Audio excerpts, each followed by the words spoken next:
2082 साल फागुन 21 गते भएको प्रतिनिधि सभाको चुनाव जुन छ इलेक्सन, त्यो इलेक्सनको नतिजाहरू चाहिँ मैले यहाँ राख्दैछु, सत्यदेखि हेर्नु होला। जुन चाहिँ प्रत्यक्षतर्फ र समानुपातिक दुइटै गरेर सिटहरू कति आयो त्यो भनेर राख्दैछु, पार्टीगत हिसाबले चाहिँ छ। अब नयाँ हुने जुन सरकार छ त्यसको अङ्कगणित के हुन्छ भनेपछि जम्मा पार्लियामेन्टमा यति हुन्छ भन्ने मैले भन्नु पर्दैन, 275 टोटल छ, त्यसमध्ये प्रत्यक्ष 165 र समानुपातिक 110। अब सरकार कसरी बन्छ भने सरकार कति प्रकारको के कसो भन्ने डिटेल भन्नु भन्दाखेरि विस्तृत हिसाबले सरकार 3 हुन्छ, अल्पमतको हुन्छ, अनि बहुमत र चाहिँ 2/3 हुन्छ।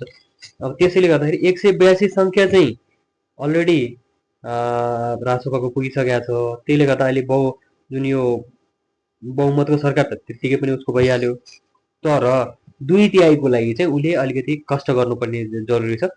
एक सिट चाहिँ बाहिरबाट कसैसँग सामेल गर्नुपर्ने जरुरी छ। बहुमतको लागि त्यही 151 भन्दा पनि भयो होइन, अब 138 हुन पुग्नुपर्ने हो, 138 बनायो भने उसले बनाउन पुग्छ। तर अब 2/3 सरकार बनाऊ भनेपछि उसले समथिङ 183 सिट हाल्नु पर्छ, उसँग अलरेडी 182 भएको हुनाले एकजनालाई साथमा लिएर चाहिँ नयाँ अङ्कगणित सहित चाहिँ नयाँ जुन संसदको सरकार बनाउन सक्छ।